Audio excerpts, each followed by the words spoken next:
Desde quando George Lucas fez o primeiro Star Wars em 1977, tudo tem sido um sucesso inesperado. Desde então, Guerra nas Estrelas se tornou uma franquia de primeira. A história de Star Wars oficialmente chega ao fim depois de O Retorno de Jedi em 1983. 33 anos depois, George Lucas vendeu sua produtora de filmes para a Disney, e o universo com a história de Star Wars foi junto. Afinal das contas, manter essa franquia poderosa é o desejo da Disney de recomeçar com a trilogia sequela, agravando novamente. De acordo com a trilogia de Star Wars, a história da terceira geração da família de Anakin Skywalker é uma sequência. E aí pessoal, tudo bem? Eu sou o Paulo e gosto de estudar filmes. Hoje eu vou dar análise detalhada de Star Wars: O Despertar da Força, e já aviso que o vídeo contém spoilers. No final de O Retorno de Jedi, Darth Vader e Sidious morreram juntos. Na primeira vista, isso seria um final feliz, com o vilão sendo morto. Mas nesse caso é ao contrário. Claro que eles também queriam lucrar mais com os outros filmes. Eles precisam aniquilar qualquer vestígio das forças do mal. Assim, várias batalhas acontecem entre o exército rebelde e o Império, antes da Nova República se instalar. A batalha em Jakku, que também é um planeta onde a heroína Rey nasceu, em Star Wars: O Despertar da Força, precisa de uma atenção especial. E a história se passa ao redor de Jakku. No começo da história, a Nova República derrota completamente os restos do Império Galáctico em Jakku. Por fim, eles assinam um acordo de paz. A Concordância Galáctica e a Guerra Civil acabam. Ao mesmo tempo, um grande número de naves espaciais trazendo segredos militares imperiais voa para uma região desconhecida na galáxia, a fim de se esconder da Nova República. Muito antes disso, o Império Galáctico entra em colapso. Os remanescentes do Império são reagrupados na Primeira Ordem, que é a sucessora do Império. Um usuário de um poder negro misterioso chamado Snoke se torna um super líder da Primeira Ordem.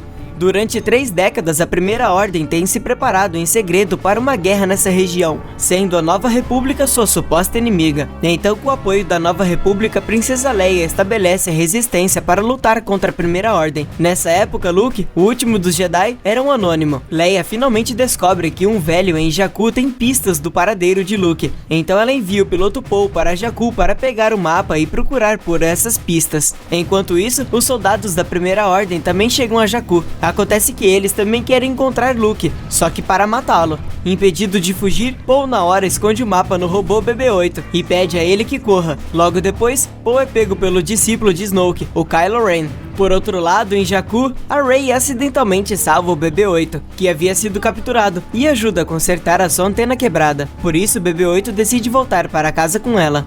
A essa altura, Kylo Ren também usa a força para descobrir o paradeiro do mapa com Poe, mas um Stormtrooper chamado FM-2187 de repente acorda, e então ele salva Poe, pedindo para ele para que o leve embora da Primeira Ordem. Eles fogem de primeira e com sucesso, pegam um caça e fogem da nave de batalha.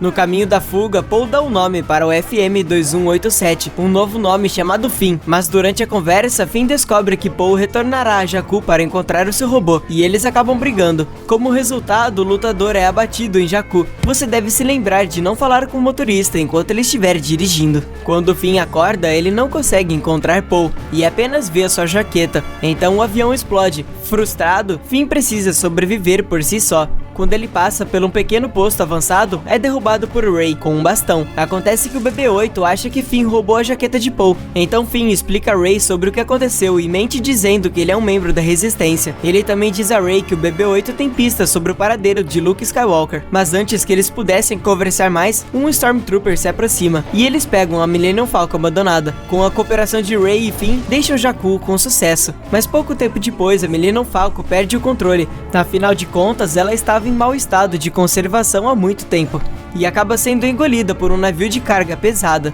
É Han Solo quem os captura. Depois de conhecerem a identidade de Han Solo, ambos ficam muito animados e contam tudo a ele. Neste momento, os credores de Han Solo subitamente embarcam no navio de carga. Eles logo reconhecem o BB-8 na lista de procurados da Primeira Ordem e chegam à conclusão de que há outros 2 fugitivos a bordo. Então Rey tenta fechar a porta de proteção para prender essas pessoas, mas ela acidentalmente libera a fera gigante que estava no navio de carga. Com um poder de luta incrível, imprevisível, a fera gigante mata várias pessoas em um piscar de olhos. Aproveitando o caos prevalecente, Han Solo e os outros escapam com a Millennium Falcon. Enquanto isso, Snoke fica furioso quando descobre que o mapa não foi encontrado. No entanto, Hux propõe mudar a estratégia e destruir a capital da Nova República diretamente com o Starkiller. Na Millennium Falcon, Han Solo conta a eles a verdade sobre o desaparecimento de Luke. Acontece que quando Luke estava treinando o novo grupo de Cavaleiros Jedi, um de seus discípulos o trai e destrói tudo. Luke acha que a responsabilidade por isso cabe a ele, então ele tem de se esconder em algum lugar.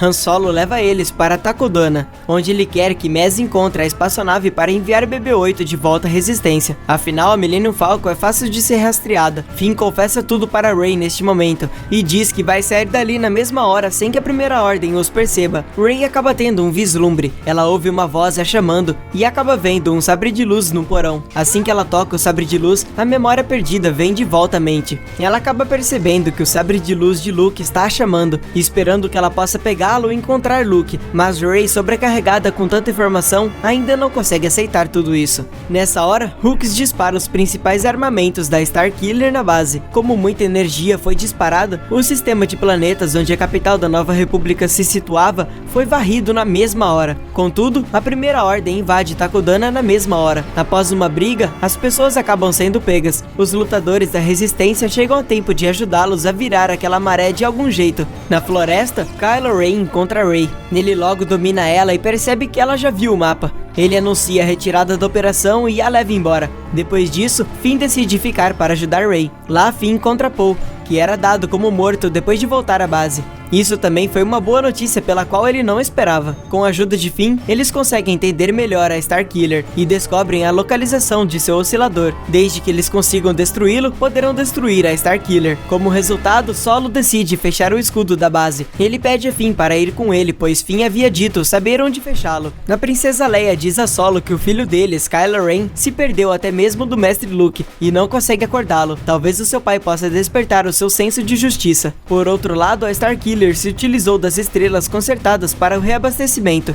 O próximo objetivo era destruir a base da Resistência. Rey também é interrogada por Kylo Ren, mas não esperava que Rey tivesse tanta força. Nessa hora, Han Solo cruza o escudo e pousa com sucesso, mas sem que ninguém esperasse, Finn na verdade não sabe como desligar o escudo. Ele apenas desejava salvar a Rey. Por sorte, eles pegam um antigo superior de Finn, a Capitã Phasma, e obrigam a desligá-lo. Imediatamente a Resistência também entra na base, e logo ataca seu centro, ou seja, o oscilador. Na base da Starkiller, Rey usa a força para controlar os Stormtroopers para liberarem acesso. Ela encontra Han Solo e Finn. Eles vão até o fim da base e instalam explosivos, preparando para a destruição do oscilador. Nesse meio tempo, Han Solo vê Kylo Ren. Ele o alcança na esperança de acordar o senso de justiça de seu filho, mas ele é morto brutalmente pelo teimoso Kylo Ren e cai no abismo. Tudo isso é testemunhado pelo companheiro de Han Solo, o Chewbacca. Ele atira em Kylo Ren, o ferindo, e detona uma bomba com sucesso, mas o oscilador continua funcionando. Essa situação delicada deixa todos nervosos, porque a base da Resistência será destruída em apenas 2 minutos. Nesse momento crítico, Poe voa até o espaço recém-explodido e destrói o oscilador. Por fim, isso acaba causando uma explosão na base. Durante a fuga, Finn e Rey encontram Kylo Ren e impedem a luta. Em um momento crítico, Rey usa força para derrotá-lo, mas todo o planeta começa a colapsar porque está sofrendo com uma grande energia há muito tempo. Então Chewbacca chega a tempo na Millennium Falcon e o salva. Snoke também ordena a Hux para levar Kylo Ren de volta. O planeta Starkiller é destruído aos poucos por uma energia grandiosa e acaba explodindo em uma luz deslumbrante como o Sol. Eles pilotam a Millennium Falcon de volta para sua base. A princesa Leia abraça Luke, pois já perdeu 2 pessoas que amava ao mesmo tempo. Nessa hora, o R2, que estava dormindo por muito tempo, acorda de repente. Ele e BB-8 completam a rota do mapa. Por fim, em um planeta ilha, Rey encontra Luke Skywalker, o último Jedi que irá trazer a esperança ao mundo. E aí, como que a história irá continuar? Quais mudanças o retorno de Luke deve trazer a eles? Se você gostou desse vídeo, por favor me siga. Eu vou continuar a entregar mais explicações profundas sobre Star Wars. E isso é tudo por hoje. Muito obrigado e te vejo numa próxima, hein? Tchauzinho!